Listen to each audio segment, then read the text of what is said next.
On this episode of Money and Power, we talk about death, payday loans, and please slide into my DMs, Mr. Dictator.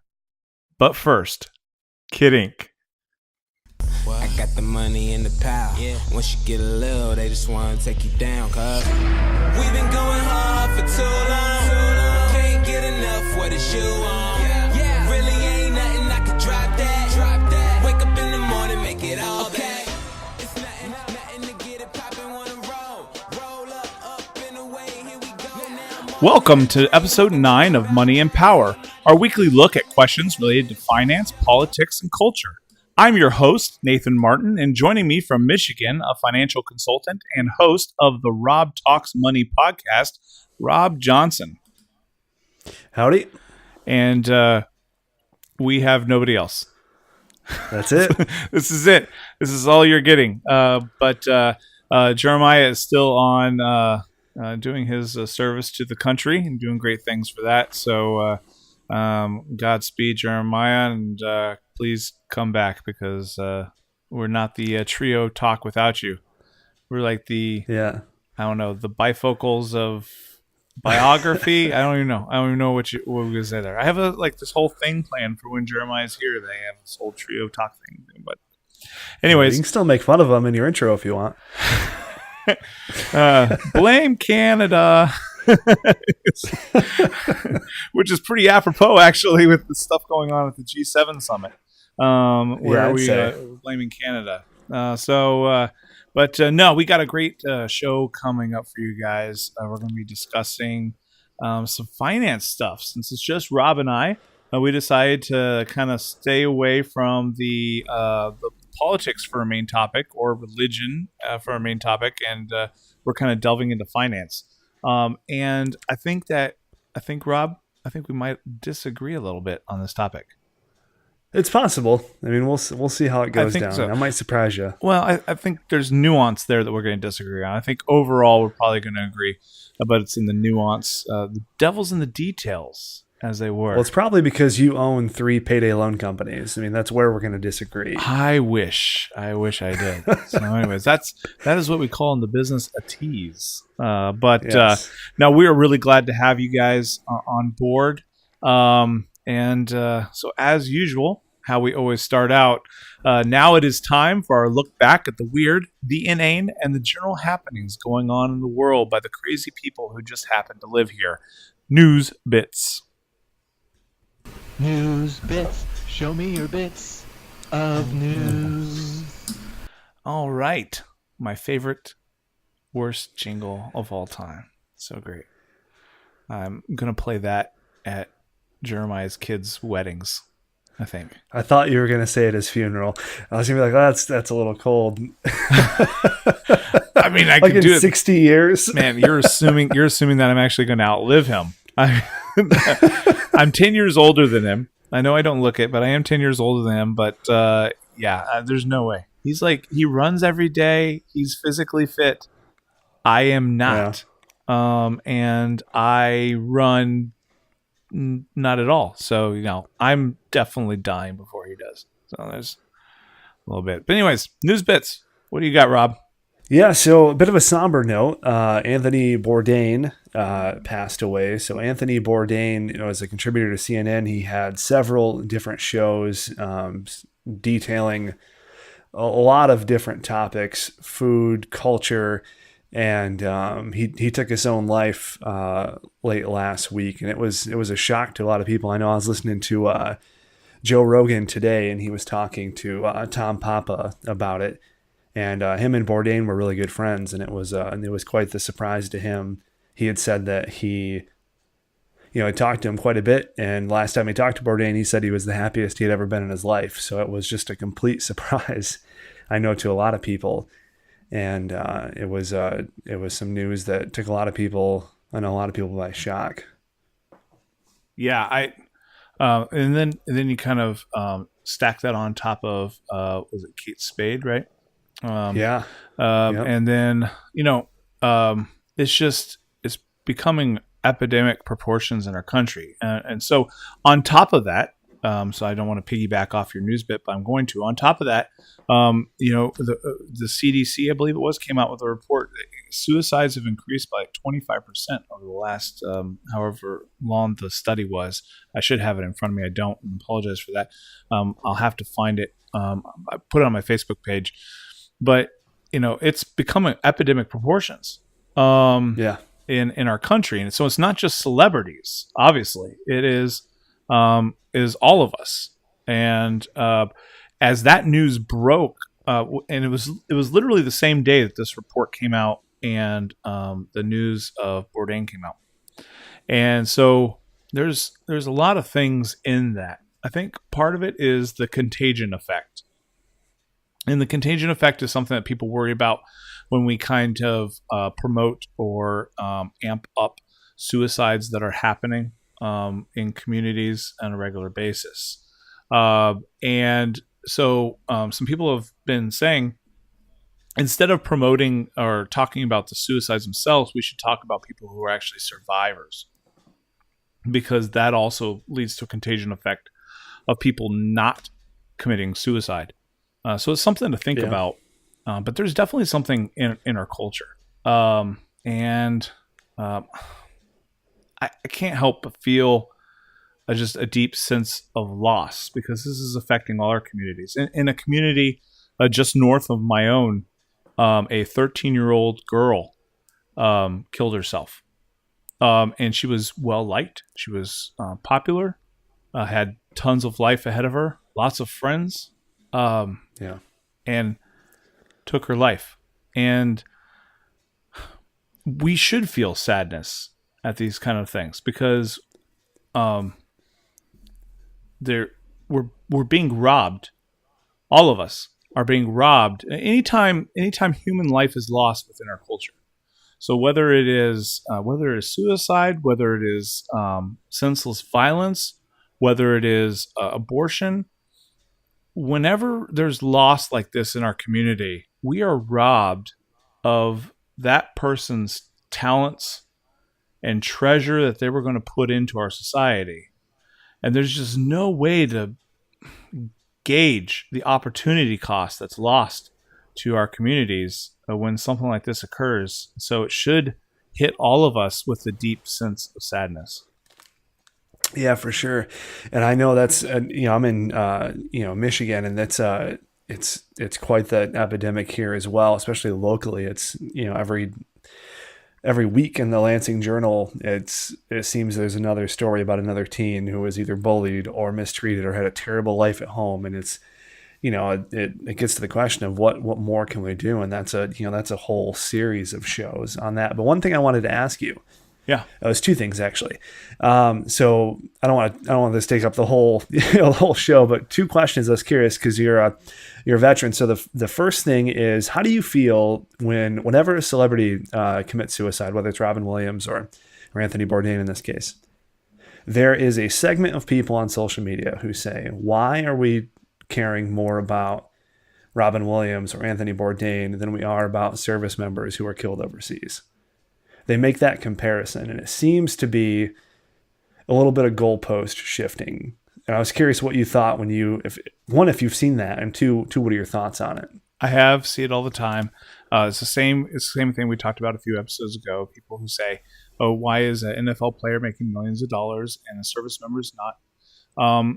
I don't like it. I don't like it. It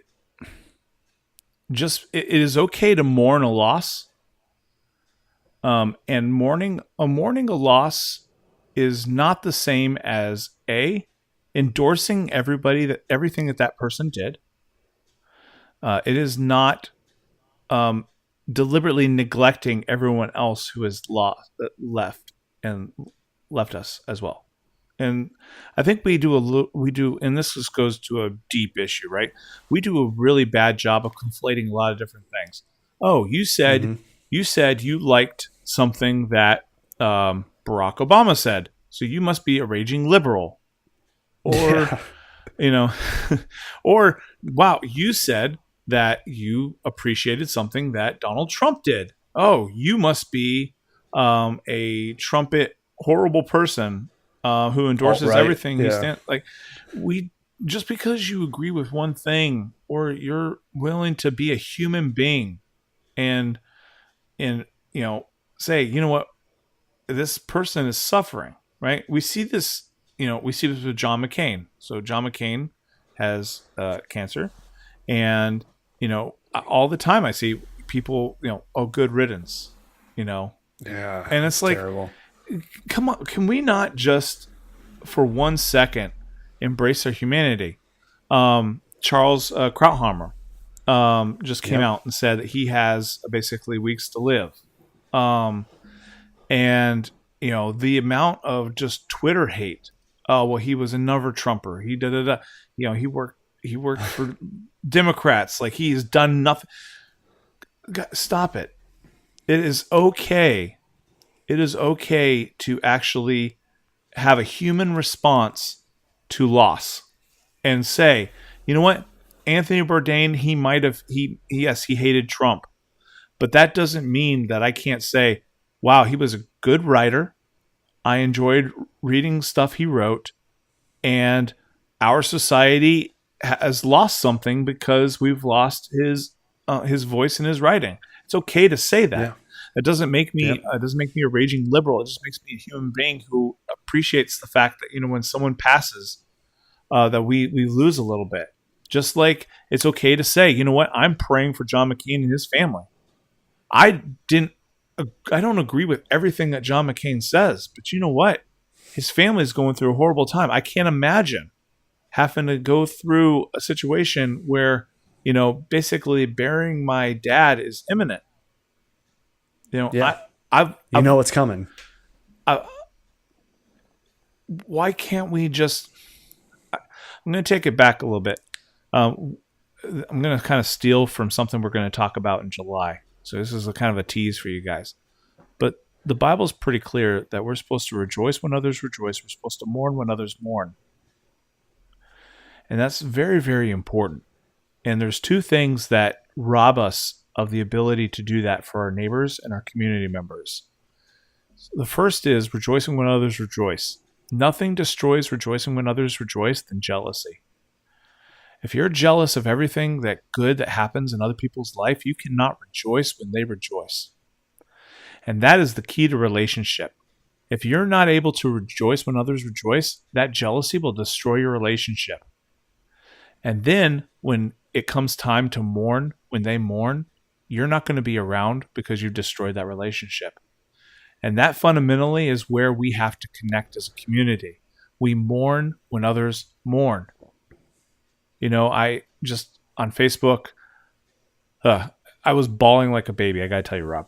So there was this there was this picture of this young boy who was standing by his sister's hospital bed, and she was losing her fight with cancer, and he refused to leave her side. And he was just holding her hand. He was mourning because his sister was mourning. He was mourning because his family was mourning. And you know what? We should mourn when he mourns. Yeah, absolutely. And I'm not going to attack that kid because of his political beliefs. I don't care. I don't care if his parents are registered Democrats or Republicans. There are people that are going through a horrible time. And when we've lost the basic sense of humanity, where we can't even mourn when those around us mourn, then we need to do some serious self-evaluations as a culture.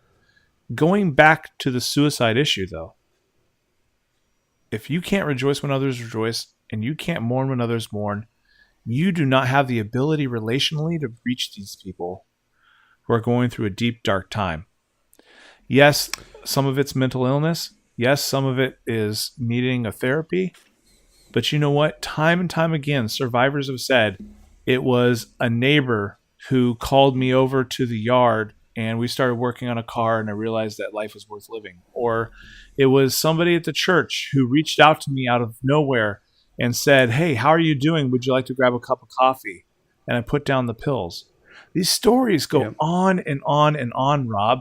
They're not therapists rescuing it. It's not a 1-800 number rescuing these people. It is the people who have deep relationships, who have built up that trust and that capital in their lives, who are then able to say and reach out at whatever's prompting them and saving these lives. Yeah, I think a lot of people look at things from a purely political perspective, and that's dangerous because then you separate everything and everybody by that political view. And in religion, we do that a lot as well. So if someone is Muslim or Catholic or Jewish or an atheist, I'm not saying all of these worldviews are correct. That'd be logically impossible. What I'm saying, though, is that you have people in all of these different groups, and a lot of people subdivide based on what religion they're in. And when it comes to issues where they need help, well, now it's a religious issue. Now we're separating based on religion or politics. And that gets very dangerous because, as you said, you lose the humanity and the relationships between people, which is very dangerous. Yeah, we are, as Christians, we believe fundamentally that we are all human beings that were designed by our Creator and given innate worth. Because of that has driven so much in our philosophies of Western culture, and that is our Judeo-Christian heritage. So why would we throw it away and trash it because we're not willing to recognize human dignity because we disagree with somebody? And this goes to a lot of issues. This goes to the immigration issue. This goes to the abortion issue. This goes to whether it's even trade, whether it's criminal justice reform. We've talked about race on this show. We've talked about, some military stuff, right? And, Jason Beersley talked about humbling ourselves. And, why is that? It's the basic human dignity. One last thought on this, if I may, if you are somebody who is struggling with depression, I do encourage you to reach out and just talk to somebody. Just let them know. You'll be amazed at how many people you thought didn't care a lick about you or your situation that actually do. They love you. Reach out to somebody, talk to somebody. Yeah, even as so much as, I'm just not feeling myself. Do you want to go out and hang out? You'll be amazed at the response in that. Because, in spite of everything that we're seeing, the bottom line is that we still have strong community in this country, even though we don't show it on Facebook sometimes. Yeah. If you're using Facebook as a barometer for how the culture and society is doing, you're using the wrong barometer. That's for sure. Well, I kind of look at the rise in these things as, a rise in social media. I think that plays a part in it. I'm not going to say it's completely to blame. Shut down Facebook because people are coming. I don't think that. But I do think it is to blame partly. Also, there's a lot of some almost glorification. The 13 Reasons Why on Netflix. Hold that thought. That was my next question. Yeah. So I said I had two questions for you. The second one was, have you seen 13 Reasons Why? Have you watched it? I have not. Okay. So you can't really go into if you haven't seen it, but so I watched it, and in the dividing line between people on that show was that one, it glorifies suicide, and two, on the other side is that it raises awareness for the issue. And I'm not really sure where I sit on the show. I definitely don't think it glorified it as if it's a great thing to do. I mean, it detailed more negatives. I can't even name a positive of the show. I think it detailed a lot of things for people to be aware of. I haven't really seen a decent case made for the glorification of it, but I definitely think it's a show that needs to be forewarned before someone consumes it. I definitely think it's something that no child should watch. Oh, of course not. No teenager should watch. I really think that's kind of, I just don't. So going back to the contagion effect, right? So if we know that if that the experts say that the contagion effect is there, if even we're just not glorifying, right? Like when we're talking about Anthony Bourdain killing himself, like we're not glorifying it. We're just putting that information out there. But we know that leads to a higher suicide rate. but instead of talking about the survivors who have made it through that as a reverse contagion. So something doesn't necessarily have to say, hey, this is a good thing versus to lead to that contagion effect and what I would deem glorification. It probably isn't glorifying it in the sense of, hey, this is rah rah, everyone should do this. But I think that it's glorification by default, if that makes sense. It does to an extent. I mean, if the show took a neutral tone towards suicide, I would probably agree with that. That because it didn't really fall on either side, then it leads to more glorification. But this particular show, it focused on a lot of the negatives of it and kind of the repercussions of what happens when you commit suicide. So I think it had more of a negative tone to it than it did a neutral tone. But I still think your point stands with that. It's teenagers. Honestly, I think anyone under 25 should probably watch it, just because your frontal cortex hasn't developed yet, so you can't really process things super well quite yet anyway. But I think that it's a decent show to start a dialogue on what we need to be doing more about that, especially for older people. So I think I'm not saying it's a 10 show for me, but I think it's a decent show to start a dialogue, and I'd recommend it if you are in a position where you are old enough, over 18 definitely, and are in a position to be able to handle something like that. Right. I would say that if you're a youth leader or something like that, you probably should watch it just to understand what your the children under your care are consuming. Because they're watching it, right? Yeah. It's a decent tool for that as well. So, all right, what is your news bit, sir? So my news bet, just jumping into the lighthearted side of things. Trump met with. I love how it's a North Korean nuclear conflict, and it's the joke of the internet. It's pretty damn funny. Anyways, so Trump met with Mr. Kim Jong-un. I keep on saying one of Kim Jong-il, but that's his dad, right? So Kim Jong-un, and of North Korea, and came up with some peace negotiations and such. So I will say we fully don't know what the details of this are at this point. So we're recording this on Tuesday. You guys are going to be listening to this on Thursday. So, who knows? So I will say that some of the hot takes coming out there are generally probably wrong. So I think there are generally, though, two sides of this. And I will say two rational sides of this. Okay. We know that all liberals think it's the worst thing in the world, and all Trump supporters think that, it's just the most amazing thing to ever happen.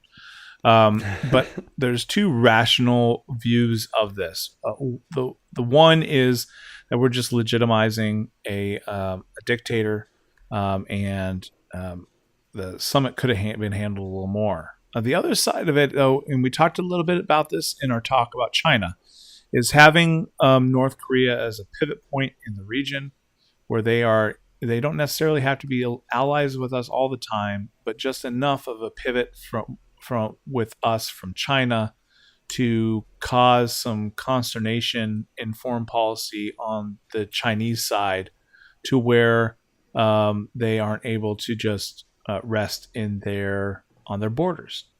So it's I see the kind of the overall.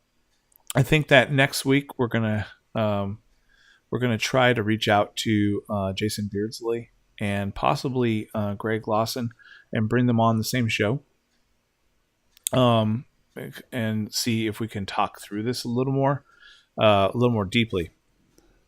But it did happen. It was news. It is there. I thought my perspective is that Trump, for being an expert negotiator, I haven't seen him expert negotiate much, and two, going into this, he really didn't have anything on the table for North Korea to do. And even the 1.5 page agreement that they signed was demonstrably vague. There was nothing in it that said this is what North Korea is going to do. I did see a couple hours after it happened that they talked about steadily denuclearizing the peninsula, but even that, there's nothing in writing. There's no commitments or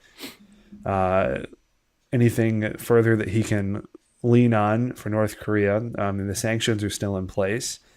So I don't think this is a win or a loss. I think it's kind of a wait and see. I think the summit was somewhat pointless in the perspective of there's really no ground gained yet, and that was a tremendous opportunity I think the administration missed to do something more meaningful and actually a little bit more tangible. I think all of this was just kind of a good thing, a good thing for Trump to be able to be in the same room with the dictator.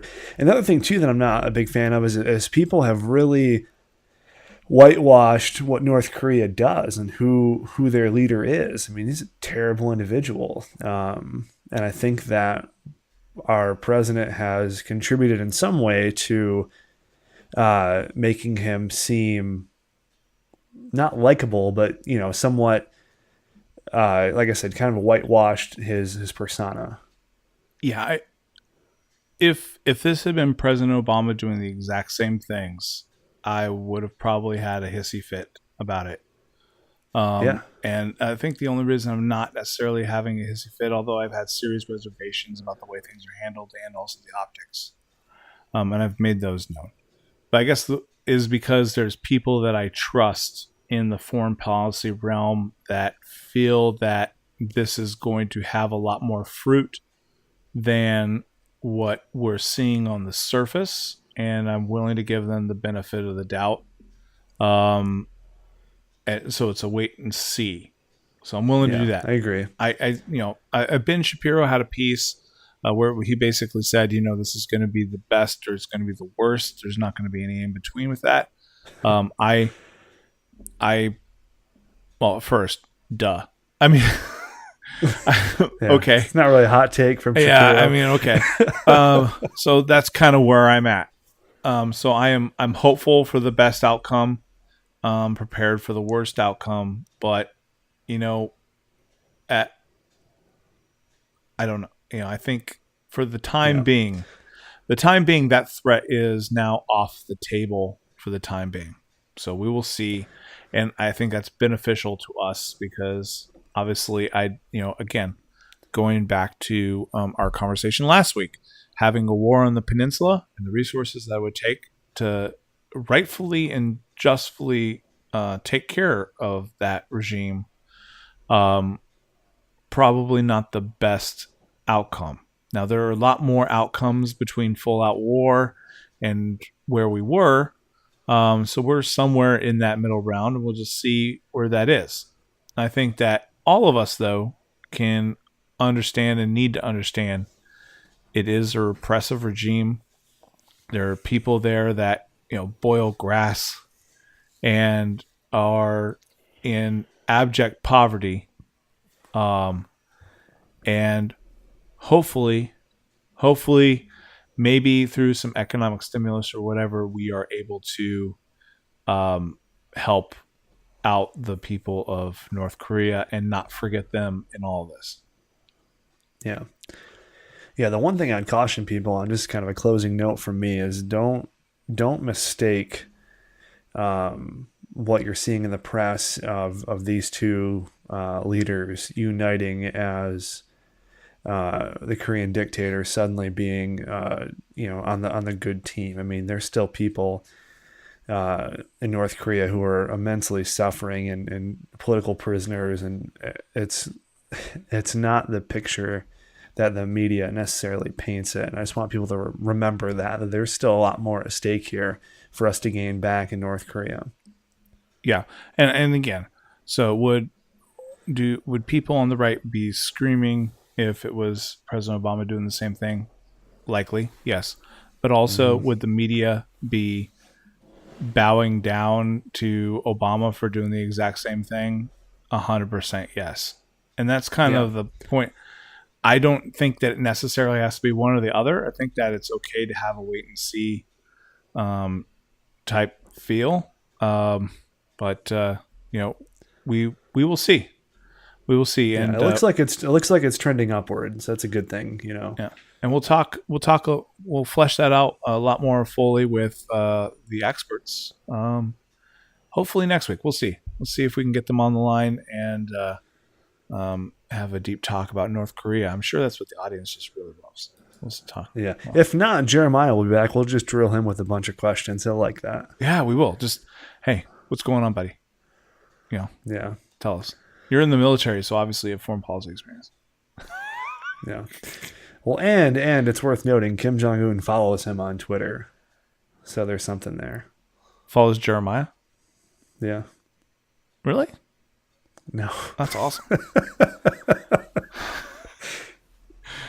Yeah. That would be amazing. It's going down on the direct messages, wouldn't it? We'll start a campaign. He's get a hashtag trending. He's sliding into Jeremiah's DMs on a regular basis. Yeah. All right. Well, come on and slide into my DMs, Kim Jong-un. Well, that's Jeremiah saying that to him. He's wooing him. Did you see Dennis Rodman's interview where he was crying? No, what happened?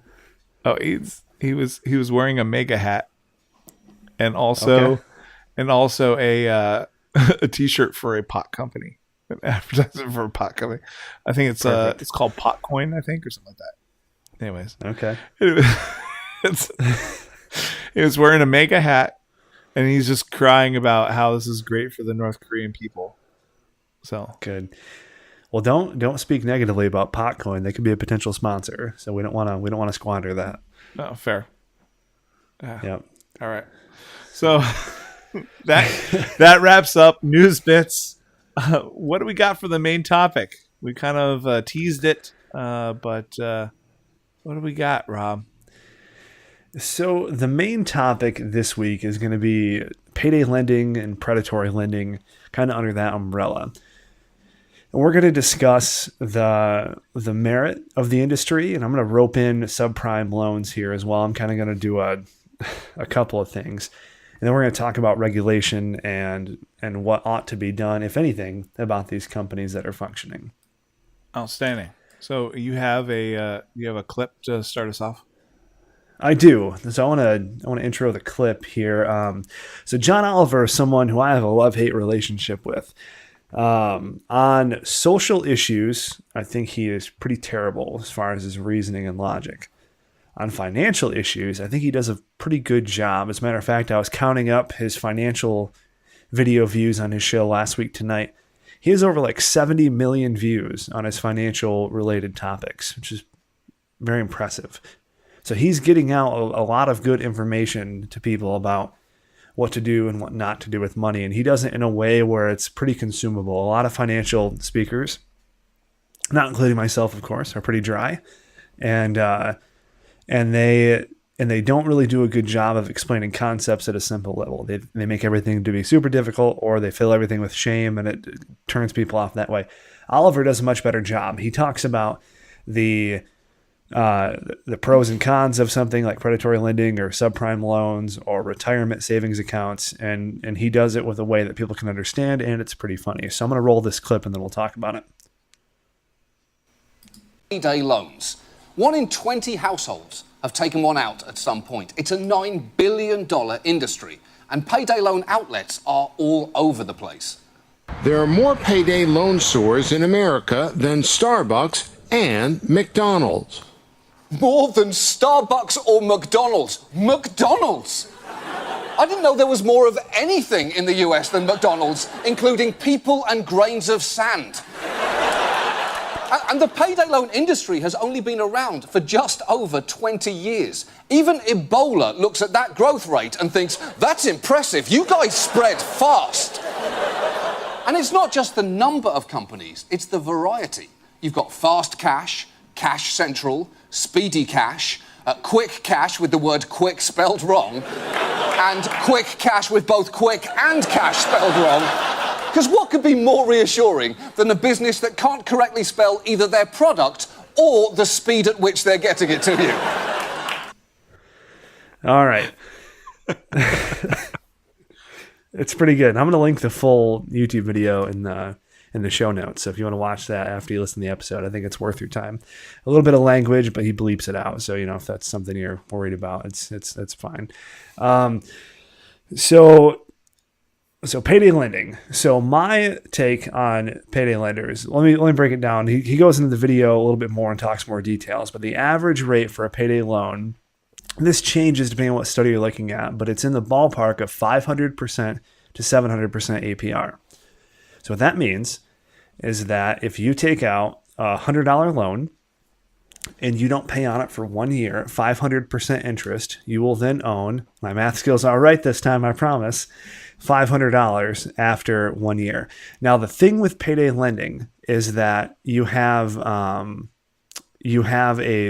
position where it's a short-term loan. So the annual percentage rate doesn't necessarily apply to people because it's short-term. Generally, it's the idea of it is you pay them back on your next payday. But over 75% of people who take out these loans do not pay them back on their next payday. They roll that into another loan and then another.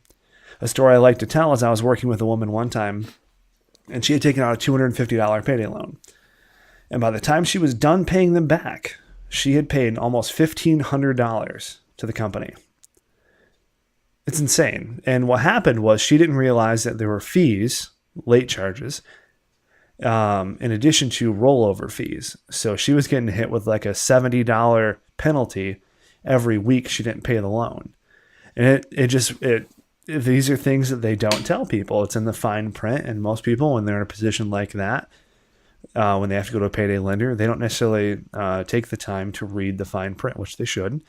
But it's just a terrible, terrible industry. Many states, I think it's 36, have outlawed payday lending practices to some degree, not 100%, but have put limits in place on APRs or how they function or their operation.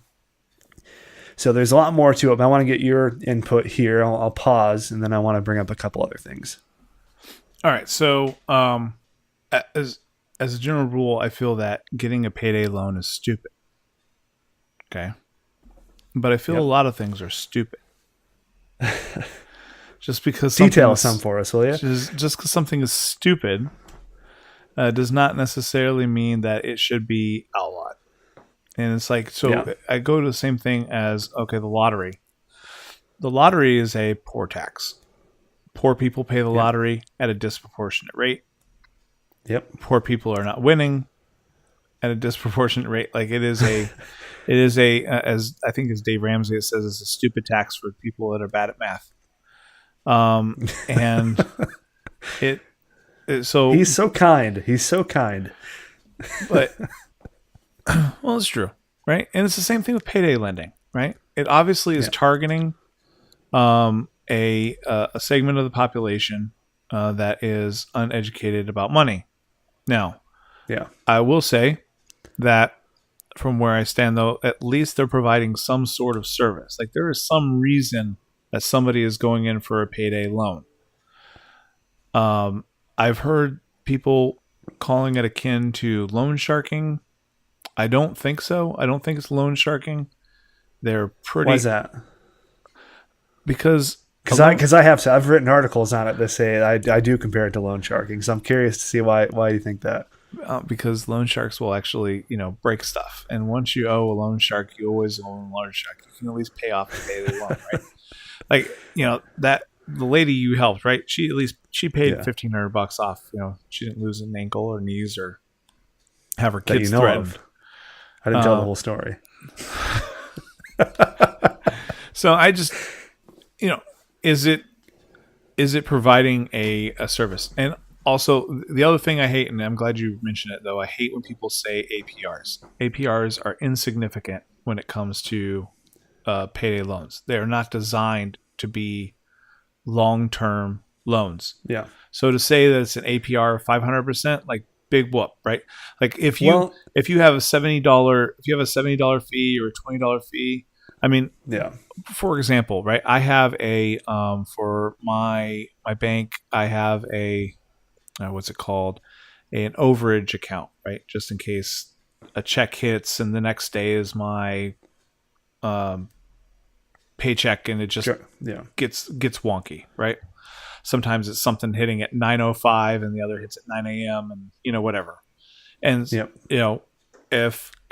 obviously if that hits, I pay it, I transfer it back, and when I transfer it back, after 2 hours, I transfer it back and it's 25 cents off of whatever, right?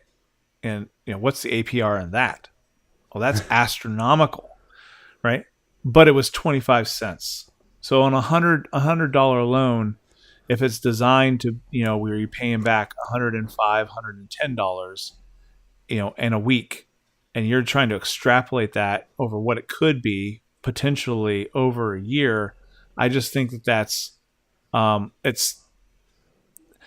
not saying there's no problems with payday lending, but let's at least be honest about what a payday loan is supposed to be. It is supposed to be a gap loan that is able to pass you by. It's the same thing with like auto trader, auto dealerships where you go in and you pay weekly because you can't get a bank loan for a car. Okay. Yeah. Obviously, someone's in a bad situation where they can't credit wise or whatever. I don't know. Yeah. They need to go talk to Rob Talks Money. Hit him up on Twitter. Slide into his DMs. He can help you out.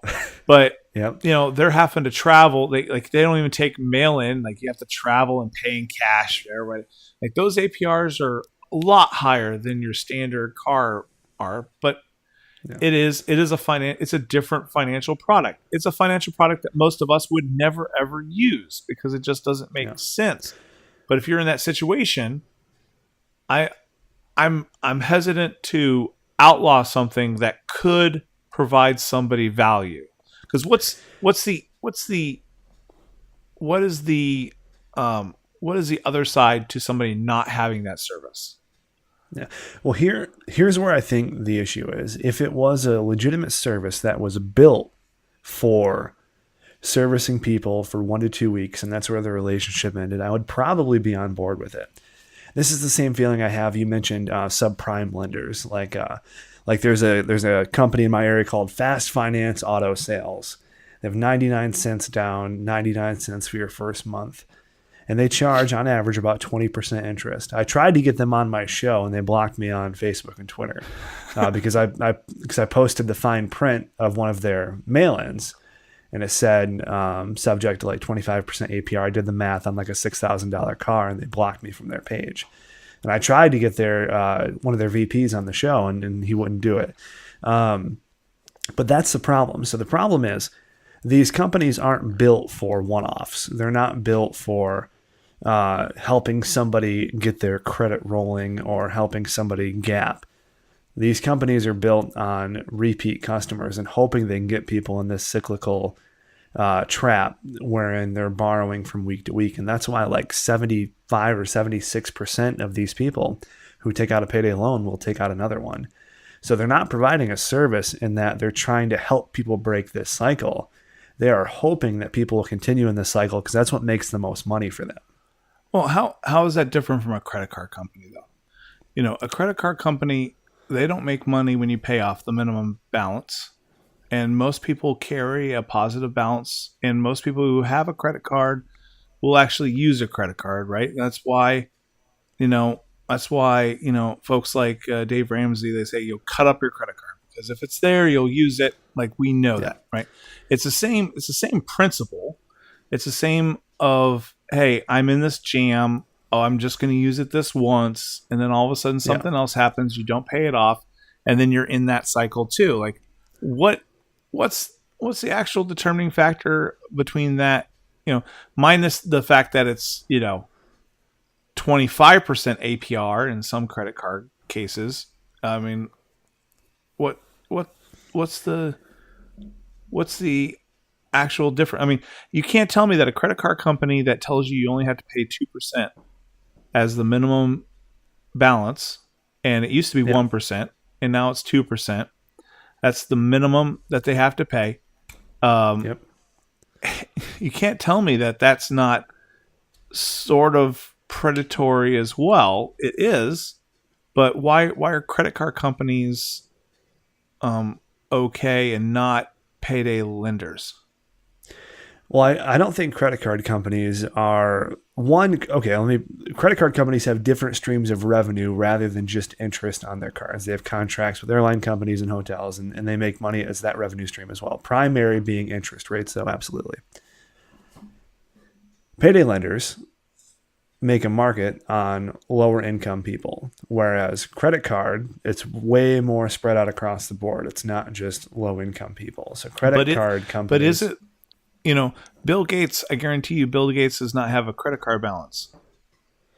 Correct. But I guarantee you, if you're making, I don't know the exact statistics, but if you're making, $100,000 or more a year, chances are you do not have as high an average credit card balance as somebody who is a lower income. I mean, you'd be surprised because a lot of people who have six-figure incomes still carry credit card balances. What I'm saying is that if you looked at a chart of how payday loans are spread out through income brackets compared to credit cards, there'd be a lot more people in middle and upper income brackets than there are in payday lending. I would be interested to see that.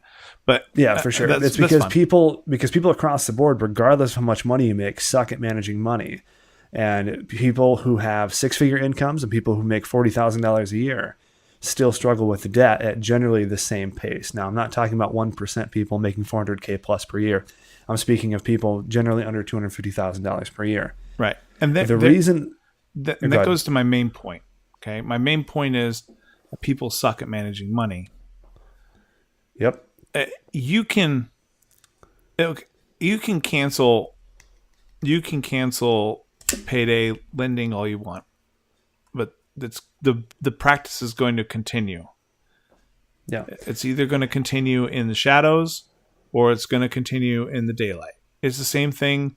You can cancel the lottery, but these people are still going to be going to bingo halls or traveling 3 hours across state lines to play the lottery somewhere else because, spending gas on top of getting your $2 ticket just makes sense. I don't know. It's a heart issue. It's at its core, financial issues are a heart issue. And I just don't see where there's going to be where we can solve that. Now, I think that there should be transparency, right? I feel that if a company is doing that, they should be transparent about their product. But if you're stupid enough to purchase the product, then that has to be on you. That's as far as the consumer protection should go. It does have to be buyer beware at some point, right? Yeah, it does, absolutely. But I think a big part of payday lenders are hidden fees. And I mean, there are countless, I'm talking dozens of cases at a local, state, and federal level where companies are forced to pay tens of millions of dollars back to their clients because they overcharged them or they hid fees or they're very dishonest about how they're lending.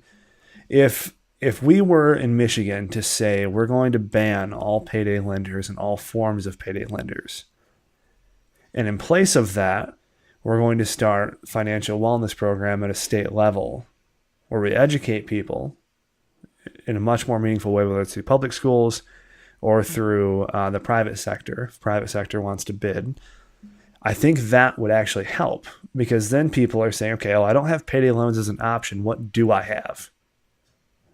And that's when I think people would start actually doing the things that they ought to be doing when it comes to basic level financial management. Well, yeah, and a lot of it's just laziness, right? So on the individual level, a lot of it's just laziness. Absolutely.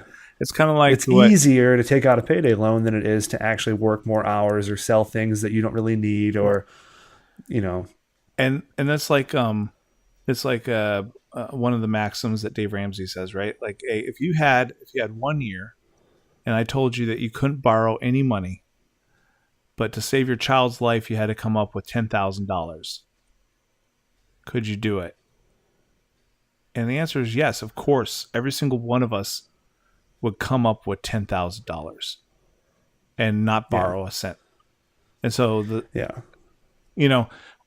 it's just a matter of want to and gumption, and a lot of it's just laziness. It's easier to take out a credit card than it is to actually buckle down and say no, or work that third job, or get out of the spiral that you're in, or whatnot. So I understand the issue at that level.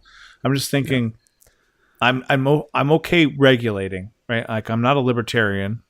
I'm fine regulating the marketplace to make sure that there's fairness and it's equitable. Yeah. But at some point, though, you're not going to be able to protect people from themselves. Yeah, and I don't want this to be where the state comes in, and this is definitely not a federal issue. It's definitely a state issue, where the state comes in and they say, look, we're gonna regulate this to a point where we're trying to will you to do better with money. I don't think that's the answer, because as you said, people are lazy and they won't do it. What I think that we need to do is reform the way that we talk about money at a younger level. So, for example, a lot of people I know in my school district, and as well as in the Lansing area, they don't have any financial wellness programs for students. One student, when I was speaking at my old high school up north last year, I was talking about it, and they said that they don't take any personal finance class till 11th grade, and it's like a 8-week class. And so, what do you talk about? And they talk about writing a check and being able to balance a ledger and things that are completely meaningless to actually managing personal finances as you get older. So I think that is an area that needs to be focused on. I truly think this is a long-term education play. And things like subprime auto lending and predatory lending with payday loans, I think those areas need to be reformed and regulated to a point where you can't charge somebody 30% on an auto loan, because what they do is they focus on payments rather than actual price, which I also think should be regulated. I don't think that, determination for auto lending ought to be on just payments alone, because you can put out a loan for 10 years, on a $6,000 car and pay $40 a month, and or as they say, $13 a week, and and have and have whatever payment you want. And I think that's where disclosure and price, like if it were me, if I was running for governor of Michigan, which I probably will in like 10 years, I'm looking forward to it, so you can vote for me. You can have a law put into place at a state level that all dealerships must advertise their price for the vehicles on their cars. I would be for that, because most subprime lenders do not do that, because they don't want people to see, I'm paying $9,000 for a 1996 Toyota Corolla. Sweet.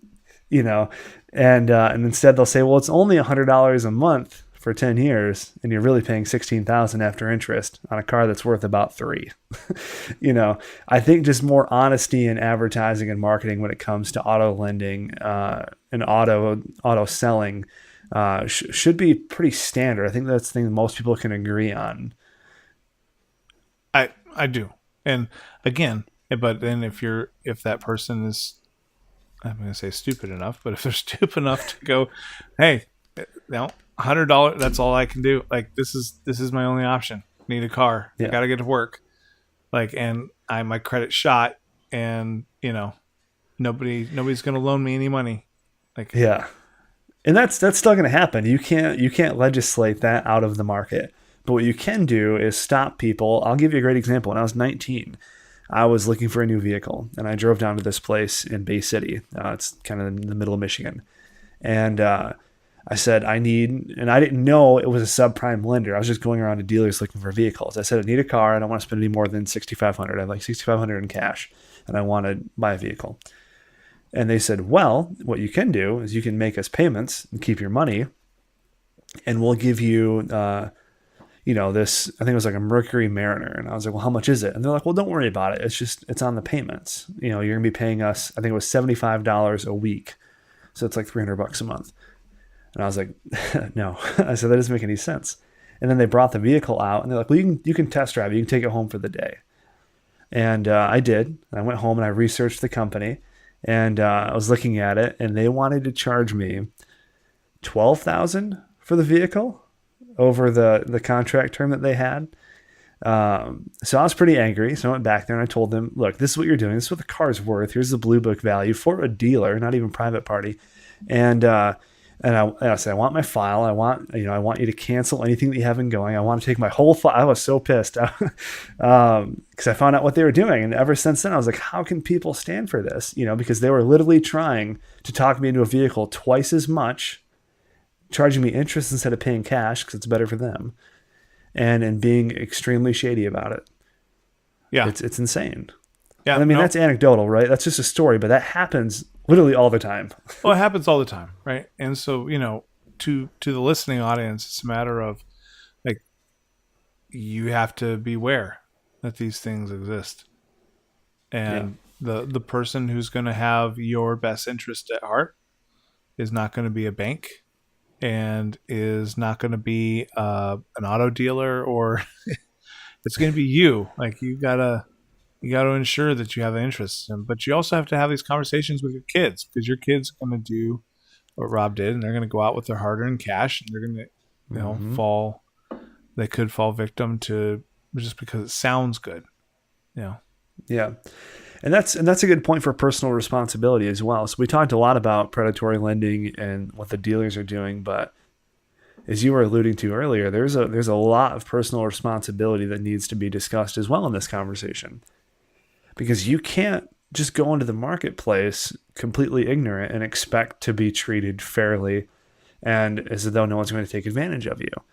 I mean, I think the financial industry, at least the last time I looked at a statistic on this was from 2013, but the financial trust rate among experts, as far as people trusting their financial experts, like 9%. And at the time, Congress was like 13%. So people are more trusting of Congress than they are of their financial planners, which should tell you something. The industry needs a pretty significant reform, but that happens through people educating themselves on the marketplace for financial products and not being taken advantage of. Some things that you can do to curb this for your children. If you're listening and you have kids over the age of 4 or 5, just start teaching them actual financial principles that are going to apply to them. I mean, when our kids are anywhere between 12 and 16, I'm going to have them run our household finances at least 1 month out of the year. They do all the money. They see everything that comes in. They see everything that goes out. I think that's a good idea for people to do. And it might be embarrassing for some people to do that. But those types of things can be a teaching moment for your kids to say, look, yeah, we had to declare bankruptcy 3 years ago. That's why we're paying this amount for this type of bankruptcy. And here's how that works. Here's how you avoid that. Those are tough conversations to have. But those are going to be the most meaningful things your kids remember when they grow up, because they can actually put a story to the things that they're doing financially, because they have an example of what responsible, wise financial management looks like. And that happens through parents. It doesn't happen through schools or through churches usually. It happens through parents at home, because you're the one, hopefully, spending the most amount of time with them. Right. And it's a matter of them understanding that where money actually comes from, and the value of a dollar and how far that goes. And, I'm not a big fan of just giving your children money. And or an allowance. My kids work for their money, whether it's 4-H rabbits or whether it's mowing lawns or babysitting. They work for their money. And you know what? They're pretty stingy with their money. It's amazing all the time. They're like, hey, can we buy this movie on iTunes? I'm like, well, you guys have money? Well, that's a lot of money for a movie. Oh, it's not a lot of money for a movie when I'm paying for it. Yeah. When you have to pay for it, it's all of a sudden this giant hill, and it's a matter of them actually helping out around the house financially too. Like my kids, they bought their school computer. They did. They had money from 4-H, and they all chipped in, and they bought their computer. I didn't just gift it to them. And we explored the options and went through the whole process together. So it's vital to do that and educate your kids on a lot of things, but especially on financial topics. But I do think you're absolutely right. You touched on it. It's embarrassing because way too many of us have too much debt. And it's embarrassing to talk about, but I'm very open with my kids. Like, hey, we have credit card debt right now. We have student loan debt. We have all this stuff. My student loan's like stinking member of the family at this point. It's like a child that can't wait till it graduates, and it's gonna be in my house longer than my children. Like my children, they know they have to be out at 18. My student loan's gonna be around for 20, and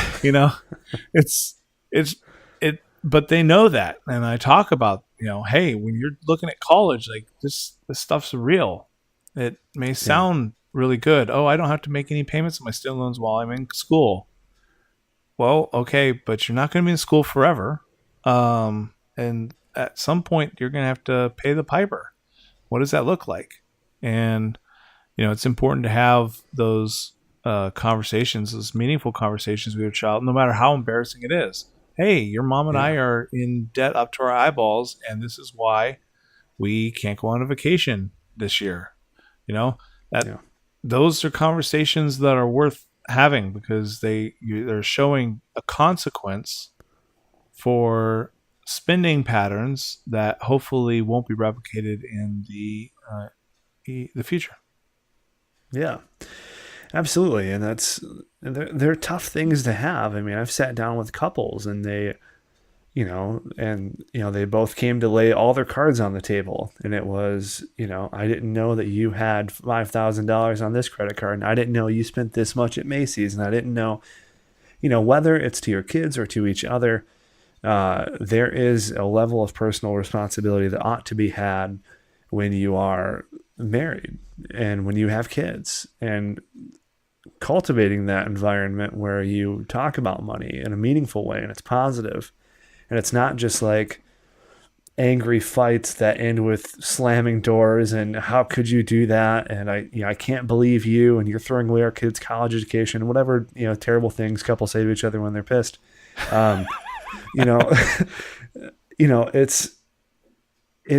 It's having legitimate conversations.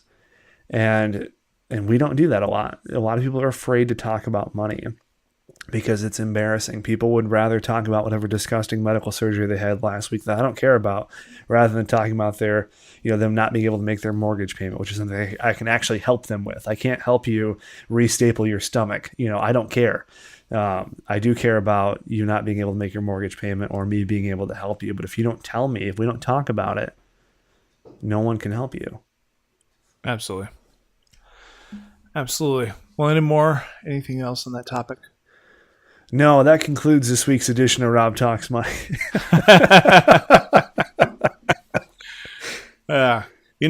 We should have an episode though where we talk through some financial stuff and some steps some steps that people can take for their personal finance. I think that would be worthwhile to explore. Yeah, I think so too. I think it'd be kind of neat to explore other plans than just my own. Kind of do a comparison and what's better. Because even in the booklet that I wrote, I tell people straight up, like, this might not be the best for you. Here are 2 other plans that might work better. Explore it all. Because I'm not under the illusion that what I have to say is always the best for people. I mean, that would be silly. So, right. All right. Well, you know what else is silly, Rob?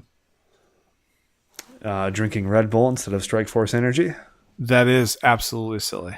You're absolutely correct. I know. Drinking Red Bull could cause a crash. Literally. Car crash. So you don't want that. Can we say that? What? Can we say drinking, like as an advertising point, drinking Red Bull will cause you to get into a car accident? Wasn't that your anecdote, though? Didn't you Maybe. almost get in a crash, literally, from drinking energy drinks? You went into this whole thing. It was Monster, though, so... Oh. Well, a little bit of truth in advertising. Red Bull may go great with vodka, but it doesn't always go great with your plans on not crashing. Not literally. And now I can't even say it with... All right. This episode is brought to you by Strikeforce Energy. Use coupon code MAP, Money and Power, for 20% off all orders at strikeforceenergy.com. Comes in a nice little aluminum packet to put in the drink of your choice, and it is a great pick-me-up with no crash. So it's just a vitamin energy source. It's really good. Yeah, and I'll throw down something here as well. If you buy Strikeforce Energy and you send me the receipt, rob@robtalksmoney.com, and you don't like it, I'll refund your money double. Wow. Okay. There you have it, cut folks. that out of the episode. That sounds foolish. Has 200% guarantee something. Yeah. All right. So, feedback. Do we have any feedback? Yeah, and I have a jingle for this as well. Oh, sweet. Tell me what's on your mind.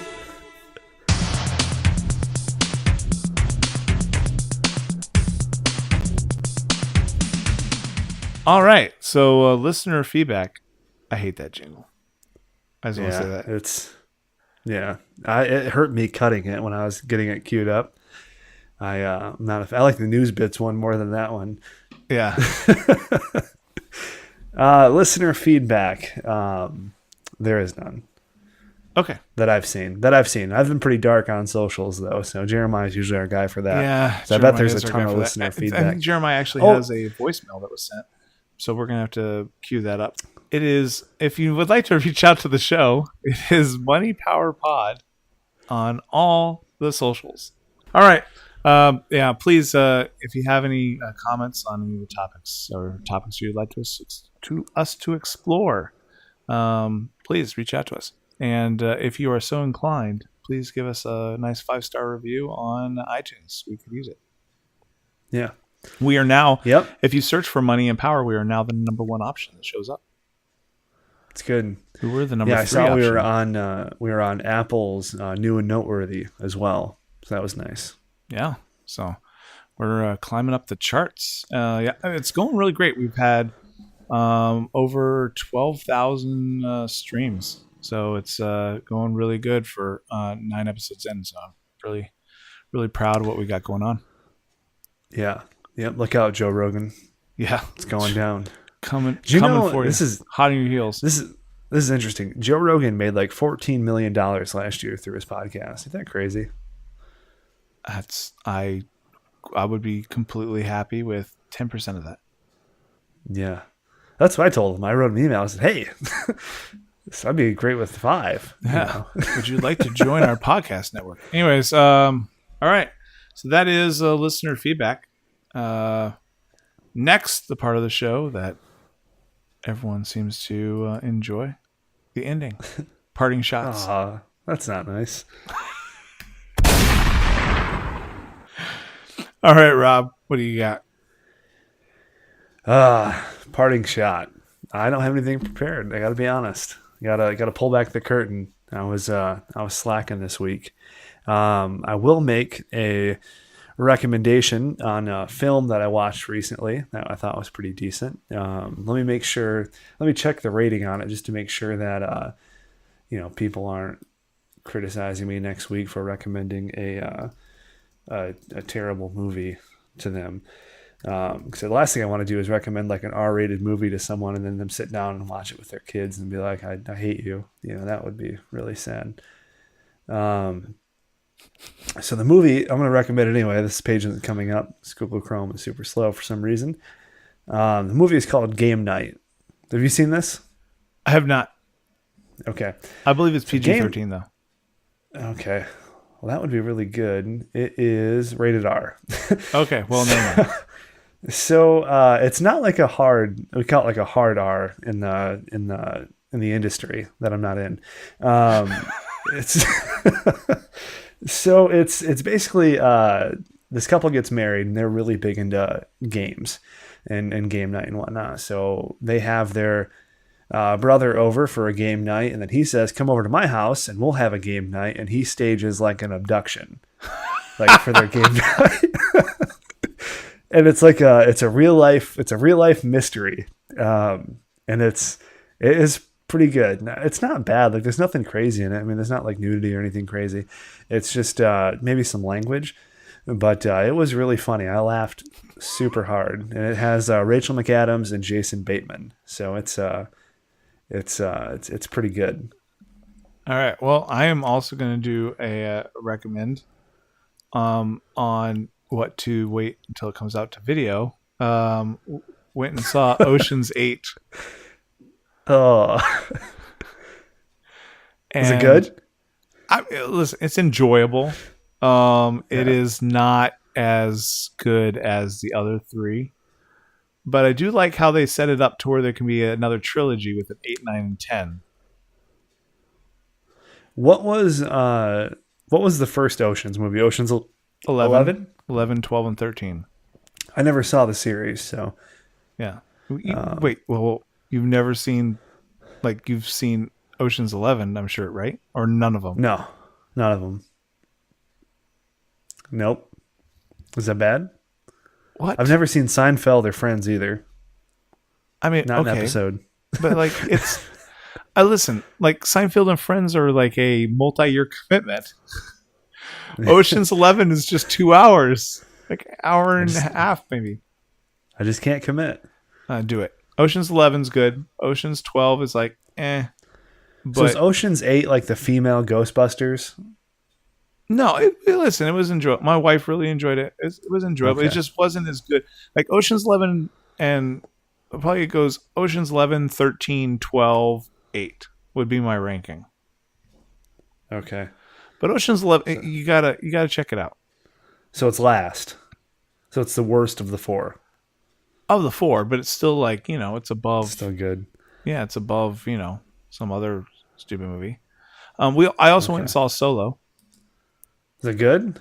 Yeah, I loved it. Jeremiah really loved it. Jeremiah said it's his favorite Star Wars. Really? Mm-hmm. I'm not a big Star Wars guy. I think I've seen whatever the first two are, like episode 4 and 5. I haven't seen episode 6, but I know how it ends. People are like punching their keyboard right now. I know. Yeah, they're like forget the rated R. Forget the rated R rating. This is where all the hate mail is going to come in. Yeah, and I've seen my favorite Star Wars is the one where everyone died at the end. What was that one?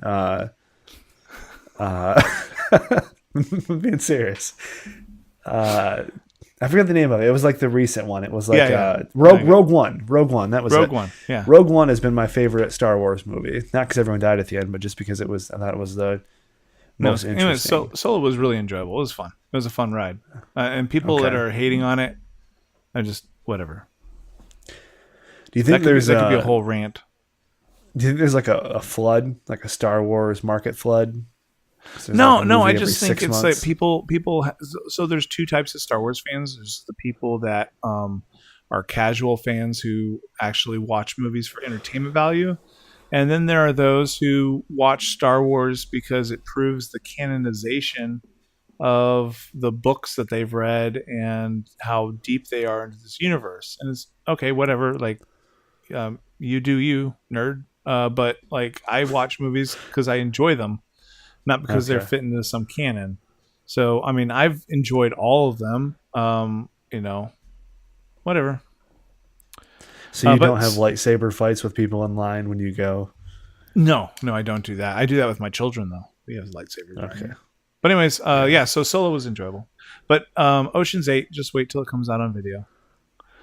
And okay. It was not worth $20, but worth a rent. Worth a red box. All right. I was thinking about doing a segment, and we can't do it this week, so we're not prepared. But like every week, we do like a top 5 of something. So all 3 of us give our top 5 of movies or TV shows, which we've kind of discussed that one already. But that'd be kind of fun. Your top 5 NBA players, go. Top 5. Well, like my favorite, or who I think are the best of all time. The goats.